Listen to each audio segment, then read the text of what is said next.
मित्रों नमस्कार। ज्योतिष विद्या सागर में आपका पुनः स्वागत है। मित्रों, आज मैं आपको बताऊंगा कुछ जैमिनी पद्धति के बारे में। जैसे कुछ लोगों का मेरे पास कुंडलियाँ आती हैं, कमेंट आते हैं, तो वो लोग ये पूछते हैं कि हमारा बिजनेस क्या होगा, हमारा प्रोफेशन क्या होगा और हमारा प्रोफेशन कैसा रहेगा, मेरा कैरियर कैसा रहेगा। तो मित्रों, मैं आपको ये बता दूं कि उसके लिए बहुत सारी पद्धतियां हैं। जैसे लगन, दशमेश, नवमेश, इस तरह से बहुत सारी पद्धतियां हैं। उसी में सबसे कारगर पद्धति जो है वो है जैमिनी पद्धति। जैमिनी ऋषि थे, उन्होंने अपनी पद्धतियां निकाली हैं। ये सबसे सटीक होता है। इसमें हम कारकांश और स्वांश बनाते हैं। तो आज हम आपको बताएंगे कि कारकांश क्या होता है, स्वांश क्या होता है, कारकांश को हम कैसे देखते हैं और कहाँ कैसे हम कारकांश को बनाते हैं। जैसे मान लीजिए जैमिनी पद्धति में हमारे कारक होते हैं। कारक क्या होते हैं? जैसे नंबर 1 आत्मकारक,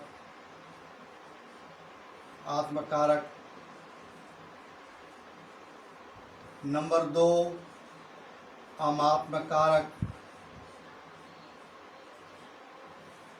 नंबर 3 भ्रातृकारक,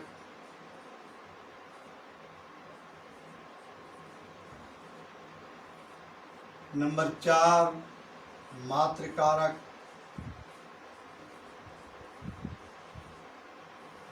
नंबर 5 पुत्र कारक,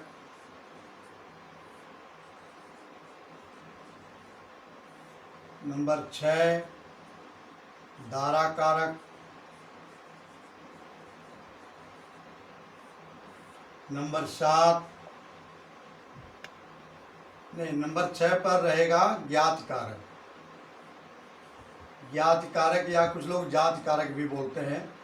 नंबर 7 पे होता है दारा कारक या पति कारक। अगर पुरुष की कुंडली हो तो दारा कारक और स्त्री की कुंडली हो तो पति कारक। ये आपने देख लिया कि 7 कारक होते हैं। 7 कारकों में कारकों की पहचान आप कैसे करोगे? हमारे डिग्री कुंडली में डिग्री दी होती है। डिग्री को जो सबसे ज़्यादा अंश में होता है वो होता है आत्मकारक। डिग्रियों को आप देखिए, जो आपके कुंडली में सबसे ज़्यादा डिग्री की है उसको बोलते हैं आत्मकारक। और दूसरे नंबर का कारक जो दूसरे नंबर का अंश में बड़ा होता है, जैसे सूर्य है, सूर्य की 29 डिग्री कुछ मिनट है, तो आपके कुंडली में सबसे ज़्यादा ग्रह का अंश 29 डिग्री का है तो वो सूर्य का है, तो सूर्य आपका आत्मकारक होगा। दूसरी नंबर की सीरीज उससे कम जो डिग्री होती है वो अमात्मकारक है। अमात्मकारक हमारे प्रोफेशन के लिए महत्वपूर्ण होते हैं। आत्मकारक हमारे जीवन के लिए, हमारे शरीर के लिए महत्वपूर्ण होते हैं। तीसरा है भ्रातृकारक। तीसरे नंबर की डिग्री भ्रातृकारक होती है। चौथे नंबर की डिग्री जो होती है वो मातृकारक होती है। 5वें नंबर की डिग्री जो होती है वो पुत्रकारक होती है। पुत्रकारक, अच्छा, इनमें हम पुत्रकारक जैसे पंचम से देखते हैं, मातृकारक को हम चौथे से देखते हैं, भ्रातृकारक को तीसरे का कारक है और अमात्मकारक जो है वो दूसरे भाव का कारक है। भाव मतलब कुंडली में इनके भी भाव होते हैं, इनके भी कुर्सी होती जहाँ इनको पद मिलता है, जहाँ ये बैठते हैं। तो इस प्रकार से अच्छा दारा कारक, ज्ञात कारक, इस जो सबसे कम डिग्री का होता है वो दारा कारक होता है, उससे जो ज़्यादा होते हैं वो ज्ञात कारक होता है। तो अब मैं आपको ये बताऊंगा कि आप अपने प्रोफेशन को कैसे देखोगे। यदि आपकी कुंडली में आत्मकारक जो सबसे बड़ा अंशों वाला है, सबसे ज़्यादा अंशों वाला है, देखिए नवांश कुंडली में, ये मान लीजिए नवांश कुंडली है, ठीक है,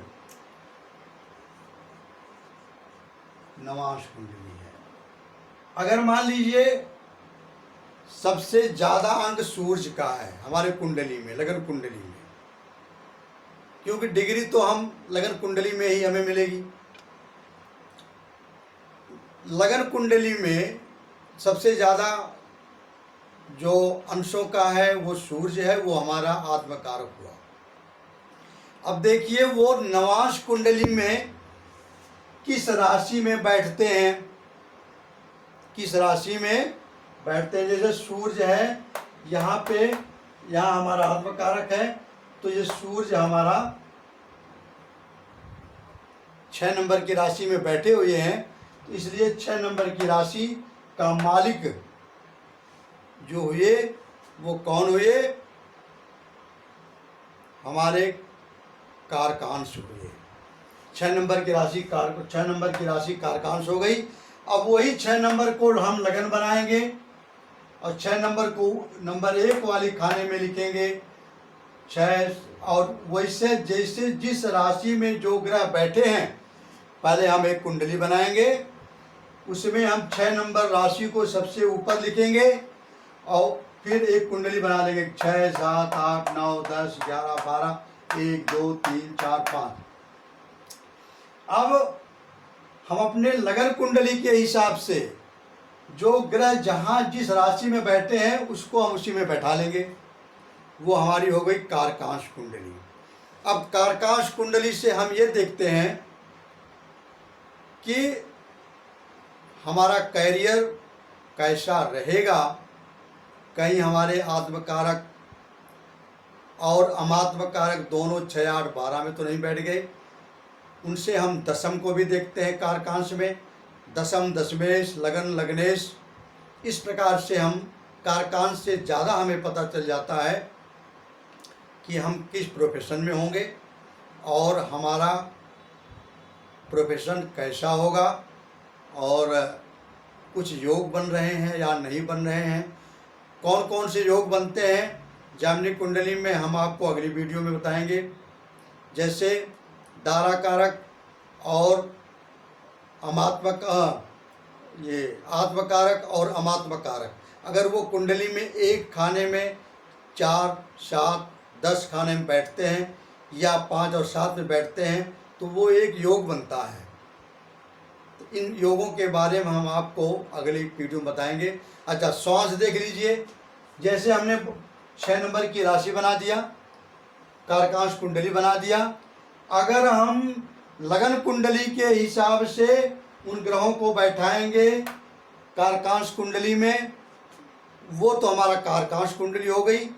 और यदि हम उसी कुंडली में 6 नंबर तब भी ऊपर रहेगी, नवांश के हिसाब से जहाँ जहाँ ग्रह जिस राशि में बैठे हैं उसको बैठाते हैं तो हमें श्वास कुंडली मिलती है, वो श्वास कुंडली हो गई। दोनों के आदमी के कुंडली के प्रोडक्शन में बहुत महत्व होता है।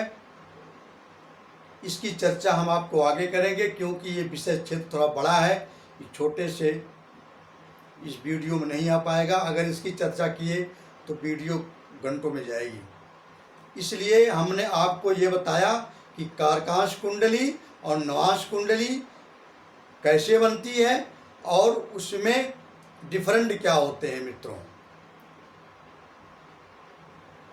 अगर कारकांश कुंडली में हमारे अमात्मकारक ग्रह दूषित हैं, पीड़ित हैं और या अस्त हैं या 6, 8, 12 में बैठे हैं, बुरे प्रभाव में हैं, दुष्ट ग्रहों से पापी ग्रहों से दृष्ट हैं, पापकर्त्री योग में हैं या शत्रु राशि में हैं, शत्रु क्षेत्रीय हैं, तो इस प्रकार से हम ये समझ जाएंगे कि हमारा जो आजीविका है, हमारा जो प्रोफेशन है वो थोड़ा सा विघ्नपूर्ण रहेगा। शुभ ग्रह हैं, दृष्टि है, तो हमारा कारकांश अच्छा है। इस प्रकार से मित्रों, हम ये वीडियो को आप लाइक सब्सक्राइब जरूर करना और कमेंट करके पूछना। यदि आपको समझ में नहीं आएगा तो मैं आपको दोबारा उसी कमेंट पे ही उत्तर दूंगा। मित्रों नमस्कार, धन्यवाद, आपका दिन शुभ हो और जय श्री कृष्णा, जय श्री कृष्णा, राधे कृष्ण, हर हर महादेव।